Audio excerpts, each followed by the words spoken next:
40% అంతకంటే ఎక్కువ వైకల్యం ఉన్న వారికి ఉచిత బస్సు ప్రయాణ సౌకర్యం కల్పించడంపై దివ్యాంగులు హర్షం వ్యక్తం చేస్తున్నారు. ఏపీఎస్ఆర్టీసీ బస్సుల్లో దివ్యాంగులు ఉచితంగా ప్రయాణించేలా దివ్యాంగ శక్తి పథకాన్ని మంగళగిరిలో సీఎం చంద్రబాబు 2 రోజుల క్రితం ప్రారంభించారు. కడప జిల్లాలో ఇప్పటికే 30,000 మంది దివ్యాంగులు ఈ పథకం ద్వారా ఉచితంగా ప్రయాణిస్తున్నారు. మిగిలిన వారి కోసం జిల్లాలోని 7 డిపోల పరిధిలో బస్ పాస్లను జారీ చేస్తున్నారు. బస్ పాస్ల కోసం దివ్యాంగులు బారులు తీరారు. దివ్యాంగులు ఇబ్బంది పడకుండా మంచినీటి సౌకర్యం, కుర్చీలను అధికారులు ఏర్పాటు చేశారు. దివ్యాంగ శక్తి పథకం తమకు ఎంతో ఉపయోగకరంగా ఉంటుందని సంతోషం వ్యక్తం చేస్తున్నారు. కూటమి ప్రభుత్వానికి ప్రత్యేక కృతజ్ఞతలు చెబుతున్నారు.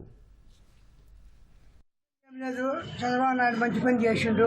వికలాంగుల పాసు ఇచ్చామంటారు, ఇబ్బంది లేదు. ఇంతకుముందు మామూలుగా చల్లలే మాకు ఇప్పుడు 40%కు, ఇప్పుడు 40% కానీ ఇస్తాడట ఫ్రీగా, ఇబ్బంది లేదు. టికెట్ ముందు టికెట్ ఏం లేదు సార్. దాని మీద ఆయన చేసి మటుకు వికలాంగులు మటుకు ఇది ఒక్కటి నిలవేసి మాకు వికలాంగులు కన్ను తెరిచి చూపిస్తున్నాడు. మా దయచేసి 2027 వరకు నాకు రెన్యువల్ ఇచ్చినారు. 52% ఉన్నా కూడా నాకు ఆపు టికెటే కొడుతున్నారు. దీనికి వచ్చే వాళ్ళకి స్పందించలేదు, ఇంతవరకు కంప్యూటర్ తీసుకోలేదు అంటున్నారు. డబ్బులు మాత్రం ఆపు టికెటే తీసుకుంటున్నారు. దీని పరిష్కారం ఎట్టాను సార్? నిన్న సాయంత్రము 6:30కి బండి ఎక్కితే కూడా మేడం ఒప్పుకోలేదు, ఆపు టికెట్ తీసుకున్నది.